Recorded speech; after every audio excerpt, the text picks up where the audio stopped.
반갑습니다. 허명 목사입니다. 사람들이 새롭게 믿음을 갖거나 신앙의 확신을 가지는 것은 쉬운 일이 아닌 것을 봅니다.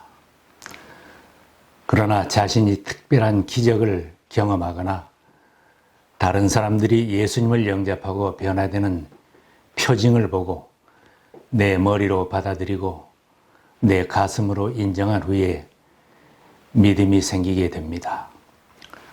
저 사람이 예수 믿고 저렇게 달라졌네. 중한 병으로 의사도 포기했다고 하던데 예수 믿고 고침을 받았대. 그렇게 어려운 일이 생기고 큰 환난이 있었지만 기도 응답을 받고 문제 해결을 받았구나. 내 주변에 이런 기적 사건을 보거나 간증을 들으면 믿음이 생기기도 합니다. 그러나 반면에 아무리 대단한 기적 사건을 보아도 도무지 믿음이 생기지 않는 사람들도 있습니다. 신앙인들 중에도 이미 많은 기적을 체험하고 기도 응답을 받았던 사람인데 믿음이 약해지기도 합니다.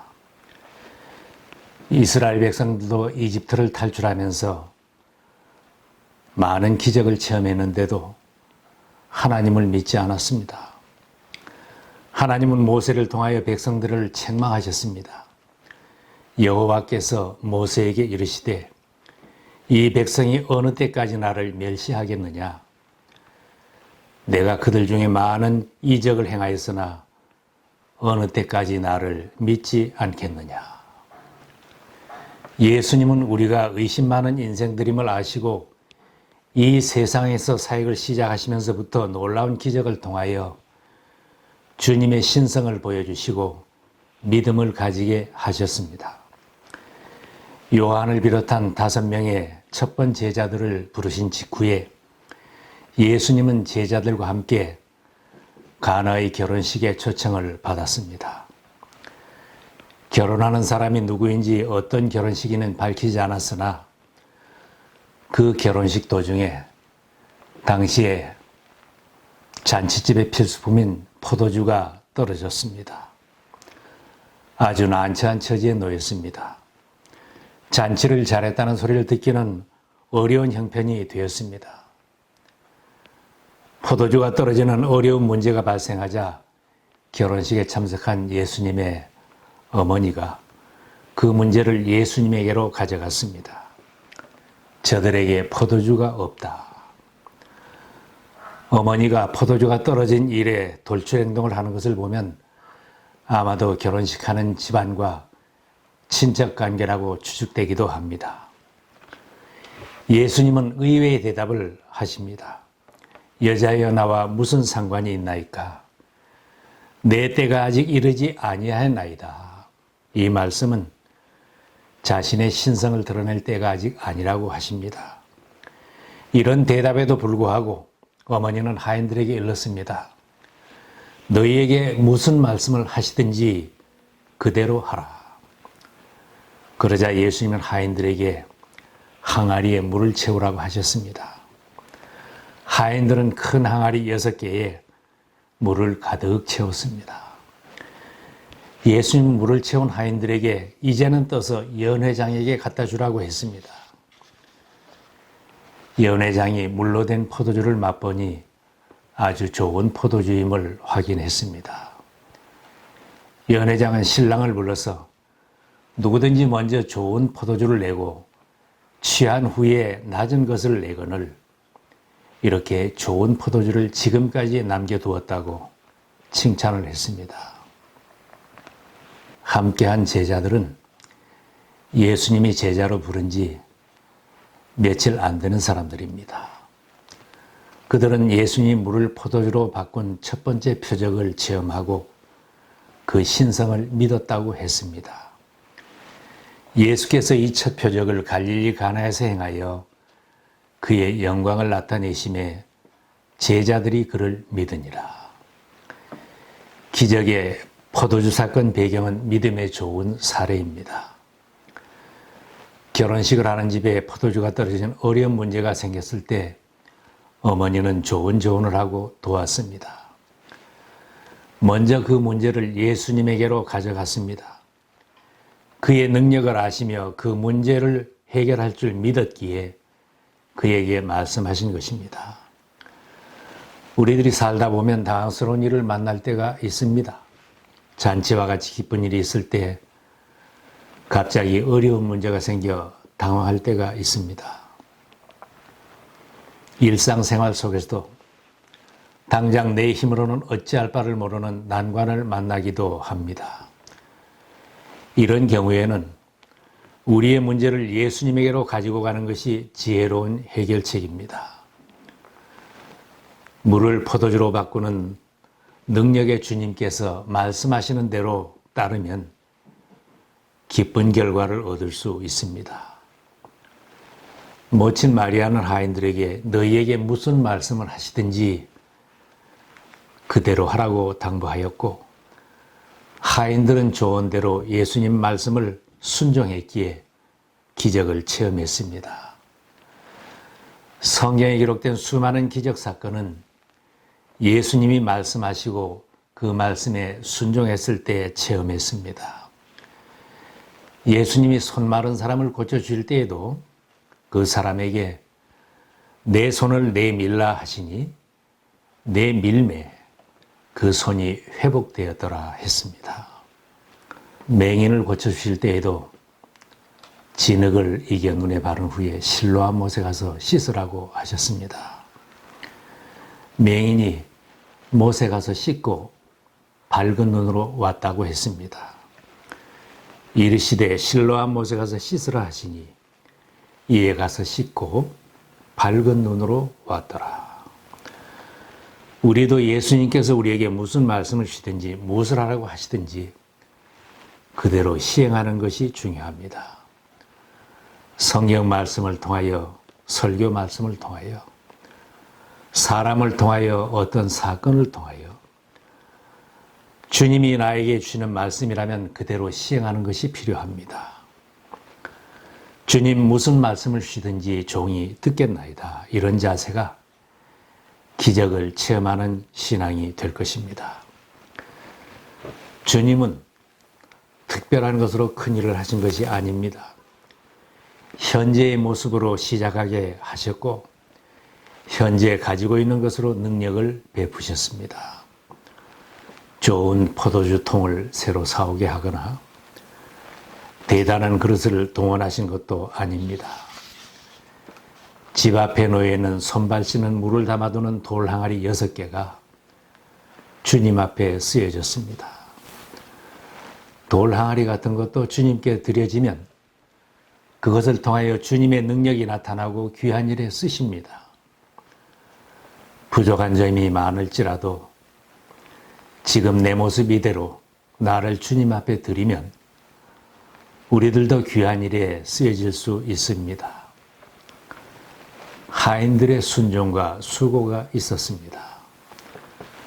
상식적으로는 이해가 가지 않았지만 말없이 순종하여 항아리 6개의 물을 가득 채운 하인들의 수고는 아름다운 순종입니다. 채운 물을 연회장에게 갖다 주라고 했을 때에도 의심을 하거나 이유를 달거나 귀찮아하지 않고 시행했습니다. 주님이 우리에게 말씀하실 때에도 이 하인들처럼 말씀에 순종하여 주님의 일을 하고 수고하는 것을 아끼지 않으면 그 결과는 주님이 아름답게 만들어 주십니다. 기적을 체험하고 기쁨을 체험합니다. 예수님을 나의 삶의 자리에 초청하면 우리들의 삶이 풍요해집니다. 예수님을 주님으로 모시고 살면 주님의 신성을 체험하고 하나님의 능력을 체험합니다. 나의 삶 속에도 가능성과 풍요와 기쁨을 가져다 줍니다.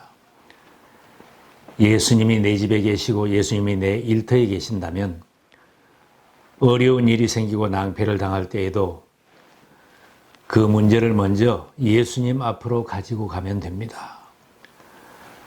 모자라는 것은 채워주시고 부족한 것은 공급해 주십니다. 예수님이 세상에 오신 목적도 우리들을 풍성하게 하려는 것이라고 말씀하셨습니다. 내가 온 것은 양으로 생명을 얻게 하고 더 풍성히 얻게 하려는 것이라.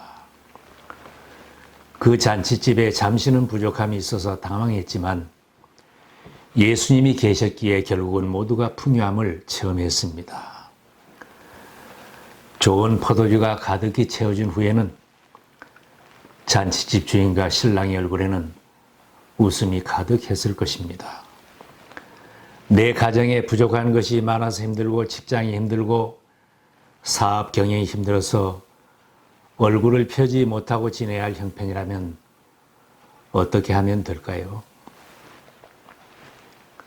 날마다 내 삶에 걱정, 근심이 떠날 날이 없다면 예수님을 초청하고 제자들을 내 집에 초청해 보시기 바랍니다.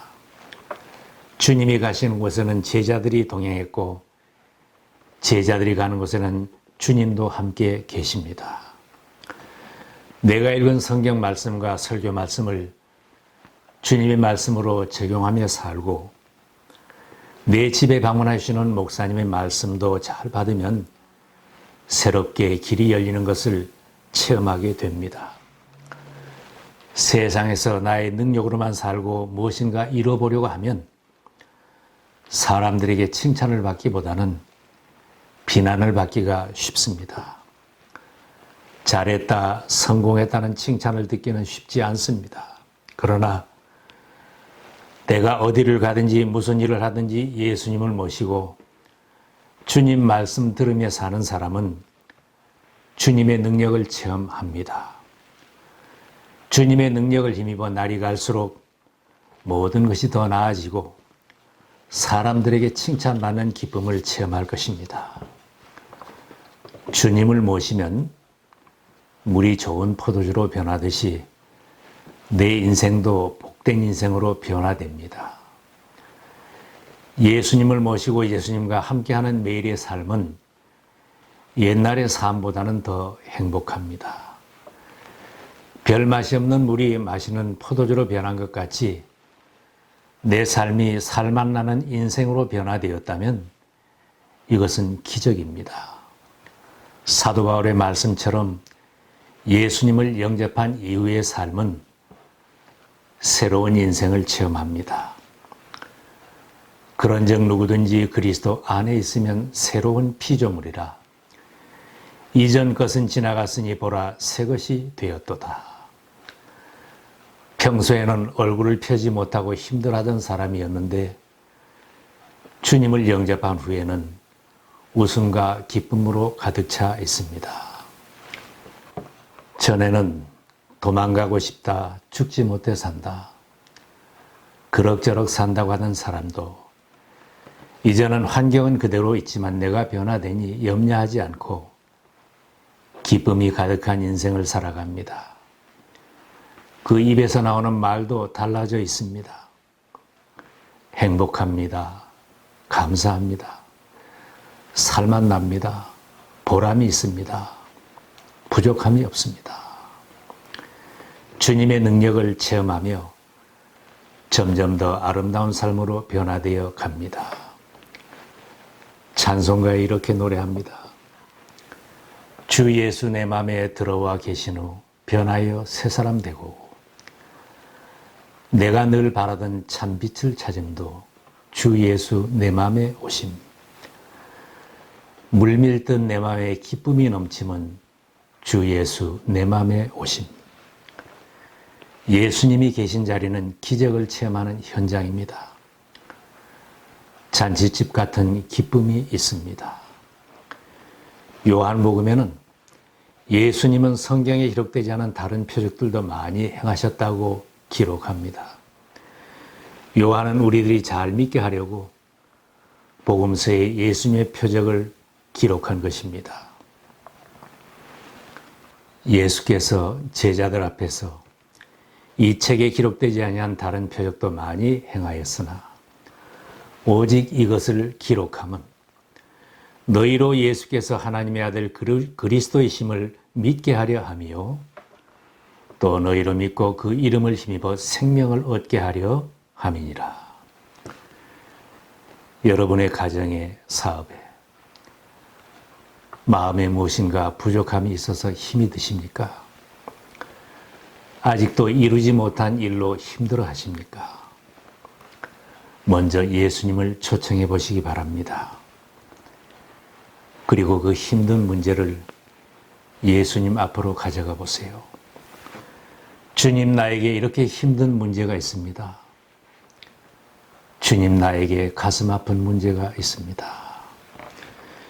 주님이 저에게 무슨 말씀을 하시든지 무엇을 하라고 하시든지 말씀대로 순종하겠습니다. 이런 믿음을 가진다면 물이 포도주로 변한 것 같은 이 기적을 여러분 자신도 체험하며 간증하게 될 것입니다. 그 기쁨을 견디지 못하여 주변 사람들에게 예수님이 나에게 하신 일, 내 가정을 변화되게 하신 일을 열심히 전하고 싶어 하실 것입니다. 오늘 예수님을 초청하여 가나의 잔치집 같은 기쁨을 꼭 체험해 보시기 바랍니다. 예수님을 모신 기쁨이 여러분 가정과 일터에 항상 충만하시기를 기원합니다.